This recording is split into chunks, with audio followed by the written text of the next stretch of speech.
हाँ जी, क्या हाल चाल? सब ठीक ठाक, कुशल मंगल। तो दोस्तों, बहुत बहुत स्वागत है आपका आज की इस कॉर्पोरेट न्यूज के अंदर। तो जो बच्चे नए हैं, पहली बार देख रहे हैं इस चैनल को, तो उन्हें बता दूं ये कॉर्पोरेट न्यूज है। मतलब यहां पर कोशिश की जाती है आपको सभी के सभी कॉर्पोरेट अपडेट से आपकी नॉलेज को अपडेट करने की कोशिश की जाती है। जो भी कॉर्पोरेट में घटनाएं घट रही हैं, जो कि सभी, चाहे सीए करने वाले हो, सीएमए करने वाले हो या सीएस करने वाले प्रोफेशनल्स हो, उन सब के लिए ये ज्ञानवर्धक घटनाएं होती हैं, ताकि आपको पता लग सके कि कॉर्पोरेट वर्ल्ड में किन किन घटनाएं, कौन कौन सी घटनाएं घट रही हैं, और वो आपके सिलेबस में किसी ना किसी टॉपिक, चाहे वो जीएसटी हो, इनकम टैक्स हो, कंपनी लॉ हो, उसको किस तरीके से प्रभावित करती हैं। तो यानी कि उसका प्रैक्टिकल एप्लीकेशन भी। तो अगेन चलिए जी, आज की हम इस कॉर्पोरेट न्यूज की शुरुआत करते हैं। आज कुछ बड़ी जबरदस्त खबरें इकट्ठी हैं और चलिए बात करना शुरू करते हैं। बट इससे पहले कि हम उन पे बात करें, एक बहुत ही इंपॉर्टेंट न्यूज जो आपको देनी है, वो क्या है? वो न्यूज ये है कि ऑडिट का बैच लॉन्च हो रहा है। मई 2024 के लिए ऑडिट, सीए इंटर ऑडिट का बैच लॉन्च हो रहा है। तो जो भी बच्चे इंटरेस्टेड हों, तो वो ये बैच अमित पोपली क्लासेस की वेबसाइट से जाकर ले सकते हैं। बेहतरीन इंडिविजुअल कॉम्बो भी लेना चाहते हैं तो भी ले सकते हैं, इंडिविजुअल कॉम्बो भी अवेलेबल रहेंगे, इंडिविजुअल प्रोडक्ट भी अवेलेबल रहेगा। और इसके अलावा जो कॉम्बोज लेना चाहते हैं, वो कॉम्बोज भी जाकर यहाँ पर ऑडिट का ले सकते हैं। कॉम्बोज मैं कह सकता हूं कि सबसे बेस्ट प्राइस पे आपको यहाँ पर मिल जाएंगे, चाहे वो नमित अरोड़ा सर के साथ हो, जिनका खुद का प्राइस कॉस्टिंग प्लस एफएम का मिला के 20,000 है, तो उसी प्राइस के अंदर आपको ऑडिट भी मिल जाएगा उन्हीं के साथ कॉम्बो में। सिमिलरली अगर आप देखेंगे तो सतीश जलान सर के साथ, जो कैलकाटा साइड पे बच्चे हैं, वो बहुत बड़ा नाम है जलान सर का, तो उनके साथ भी। जो मध्य प्रदेश साइड पे बच्चे हैं वो जानते होंगे, खतौड़ सर के साथ भी कॉम्बो है, एंड आर के मेहता सर के साथ कॉम्बो है, एंड कालरा सर के साथ भी कॉम्बो है। तो जितने में आपको इनके प्रोडक्ट्स मिलते होंगे, और उसी के अंदर, उन्हीं प्रोडक्ट्स के अंदर इनके, जैसे फॉर एग्जांपल कॉस्टिंग एफएम होंगे, उसी के अंदर ही सेम प्राइस में आपको ऑडिट भी मिल जाएगा। तो बेहतरीन कॉम्बो डिजाइन किए गए हैं, जो कि इस वेबसाइट के ऊपर आपको मिलेंगे। लाइव क्लासेस होंगी ऑडिट की, लाइव क्लासेस, एंड और साथ में आपको गूगल ड्राइव का बैकअप भी मिलेगा। और जैसे लॉ में नोट्स लिखवाए जाते हैं, लॉ में एनालिसिस होता है, वैसे ऑडिट में भी एनालिसिस होगा। सुन के बड़ी हैरानी होगी कि हाँ जी ऑडिट में भी एनालिसिस होता है। हाँ जी, ऑडिट में भी एनालिसिस होता है, बिल्कुल होता है। देखेंगे क्लास में प्रॉपर नोट्स बनेंगे। केवल हम न्यूमेरिक कोड या फिर रट्टाफिकेशन, ये चीजें ना पोपली को आती है ना पोपली करवाता है, बड़ी सीधी सी बात है। तो चलिए जी, ऑडिट का बैच शुरू हो रहा है अगेन 16 नवंबर से। चलिए, लाइव बैच है, और जो गूगल ड्राइव लेना चाहते हैं वो भी मिल जाएंगे। फिलहाल आज की न्यूज की शुरुआत करते हैं। सबसे पहली न्यूज जो आज आई है, वो आई है जी को लेकर।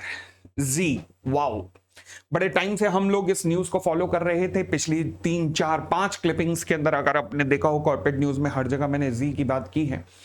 मुद्दा क्या है, जो पहली बार सुन रहे हैं उन्हें वो भी सुन लें, और जो पहले सुन चुके हैं उनको भी रिकॉल करवा देता हूं। हुआ क्या कि Zee entertainment limited plus Sony India, इन दोनों का हुआ मर्जर। मर्जर के बाद ब्रॉडकास्ट में ये कंपनी सबसे बड़ी कंपनी बन के उभरी।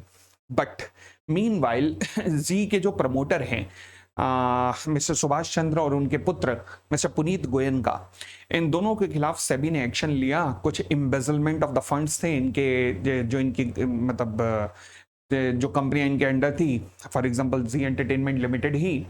तो यहाँ पर एम्बेजलमेंट ऑफ फंड्स को लेकर काफी इश्यूज थे, जिसमें सेबी ने एक ऑर्डर पास किया कि हम नए मर्जर को अप्रूव तो करते हैं विद द कंडीशन कि पुनीत गोयनका जो है, जिन्हें कि इस मर्जर में मैनेजिंग डायरेक्टर प्रपोज किया गया है, वो मैनेजिंग डायरेक्टर नहीं रह पाएंगे।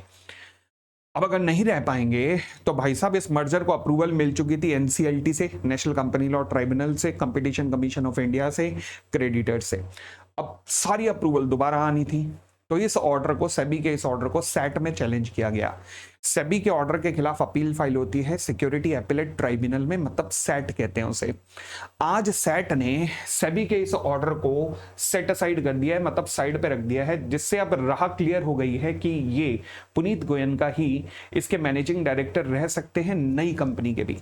अब न्यूज इतनी जबरदस्त थी कि मुझे लगा कि ये मार्केट में न्यूज आई थी आज सुबह लगभग 12 बजे के करीब, ये न्यूज 11:30 बजे के करीब आ गई थी। मैंने कहा कि यार आज तो जी का प्राइस धमाका मचा देगा, 20% बढ़ जाएगा कम से कम, मुझे तो ये लग रहा था। ओ भाई साहब, बढ़ा ही नहीं। मैंने कहा ये हुआ क्या है? तो फिर शाम आते आते मुझे यही लगा कि भाई मेन जो पीछे रीजन है वो ये है कि ऑर्डर तो पास कर दिया सेट ने, मगर अब इसे ऑर्डर की कॉपी जो है शायद कल या परसों तक अवेलेबल होगी, जिसको गो थ्रू करने के बाद फिर इन्वेस्टर्स जो है इसकी तरफ देखना शुरू करेंगे। न्यूज अगर मैं कहूं तो highly highly highly highly highly positive है, बट अगेन डिपेंड अपॉन कि कोर्ट ने जजमेंट में क्या लिखा है। अदरवाइज सब कुछ अगर पॉजिटिव है तो भाई साहब मर्ज होके जो ये एंटिटी बनेगी वो इतनी बड़ी कंपनी है, इतनी बड़ी कंपनी बनेगी कि अमेजिंग। तो जो भी इसमें इन्वेस्ट किए हुए हैं, हालांकि ये कोई इन्वेस्टमेंट एडवाइस का चैनल नहीं है, यहाँ पे कोई शेयर की इन्वेस्टमेंट की एडवाइस नहीं दी जाती, बट क्योंकि हम इस सीरीज को काफी टाइम से फॉलो कर रहे हैं जी की, तो इसलिए मैं उन्हें कहूंगा कि अच्छे दिन आने वाले हैं लग रहा है आप लोगों के, बस इतना ही कहूंगा, क्योंकि जी की डील अप्रूव होने के बाद। चलिए खैर, अच्छी बात है। अब आगे बढ़ते हैं, आगे बढ़ते हैं, आगे बढ़ते हैं। आज की अगली न्यूज है माइनॉरिटी शेयर होल्डर को लेकर। बैद्यनाथ ग्रुप तो सबने सुना होगा, घरों में चूरन पड़े होते हैं, और मेरे ख्याल से टूथपेस्ट भी आती है बैद्यनाथ की, चूरन तो पक्की बात है, च्यवनप्राश भी आता है, बैद्यनाथ का च्यवनप्राश। यहां पे हो गया फैमिली में पंगा। पंगा कैसे हुआ भाई साहब? बैद्यनाथ जो है आजकल चलता है कंपनी एक्ट 2013, पहले था कंपनी एक्ट 1956, उससे पहले था कंपनी एक्ट 1913। तो वो तब जब 1913 था ना, तब ये कंपनी बनी थी।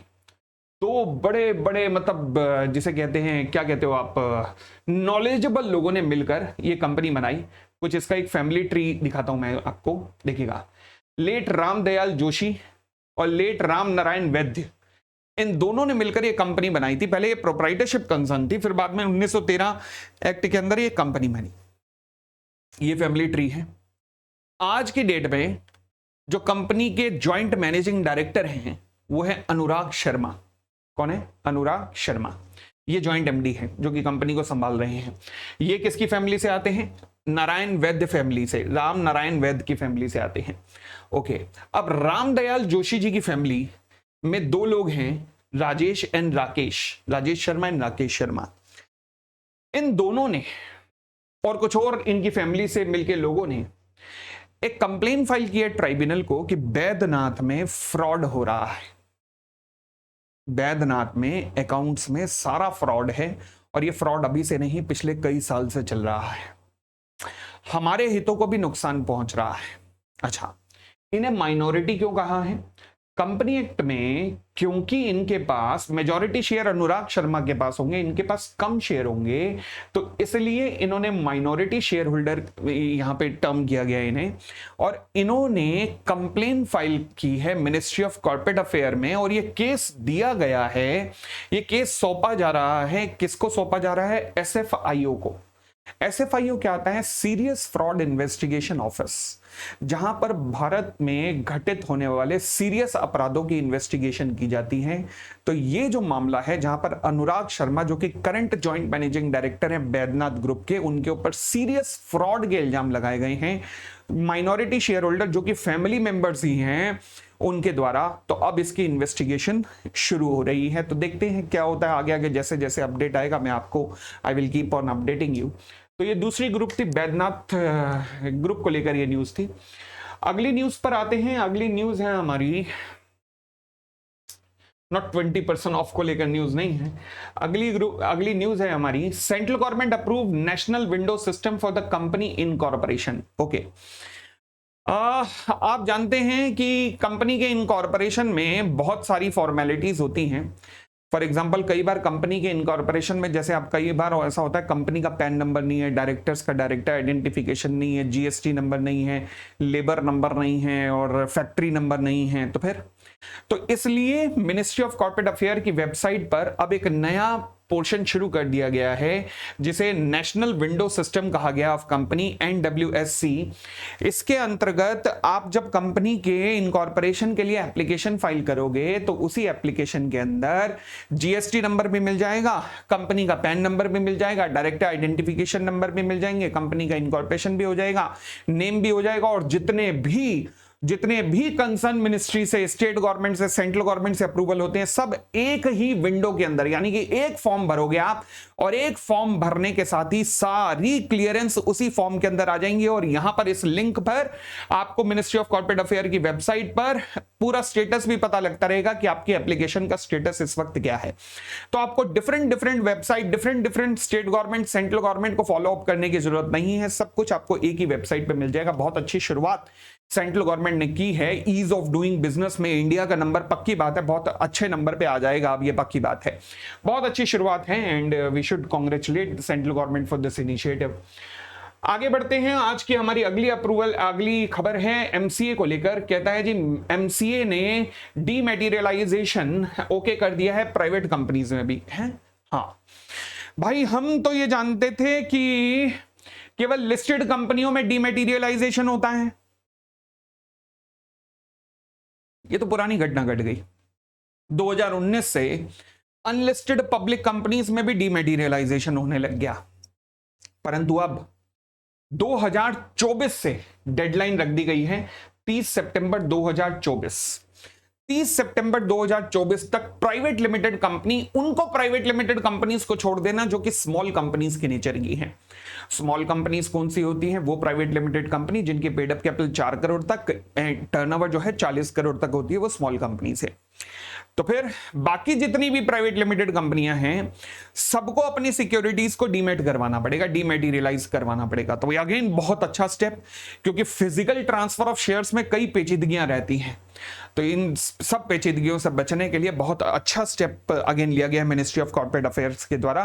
टाइम भी दे दिया गया है ताकि कोई आनाकानी ना करे। 1 साल का टाइम है, मुझे पक्की बात है कि हम भारतवासी एक बार एक्सटेंशन तो लेके रहेंगे, पक्की बात है, वरना हमारा मतलब खून का उबाल शांत नहीं होगा, पक्की बात है। तो 30 सितंबर डेडलाइन रखी है। आई नो कि 31 मार्च 2025 तक जाएगा, बट देखते हैं ना जाए या जाए, आगे की घटना है। बट फिलहाल अब आप अपनी नॉलेज में रखिएगा कि प्राइवेट कंपनियों का भी डीमैटेरियलाइजेशन ऑफ शेयर होगा।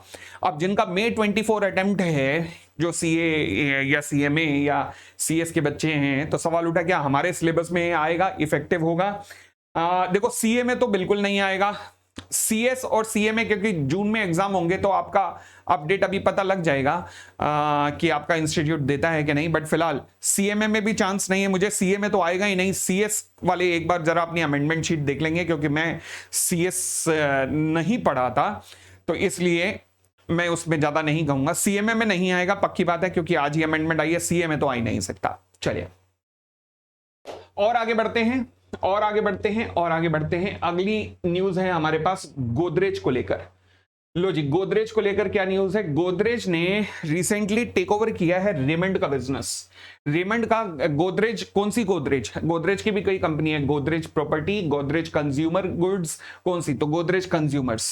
तो गोदरेज कंज्यूमर्स ने रेमंड के कंज्यूमर के बिजनेस को टेक ओवर किया है 2825 करोड़ रुपए में। रेमंड का बिजनेस क्या है भाई? रेमंड का बिजनेस डियो से रिलेटेड, डिओड्रेंट से रिलेटेड रेमंड की ब्रांड्स वगैरह जो हैं, उनको टेक ओवर किया है 2825 करोड़ रुपए में।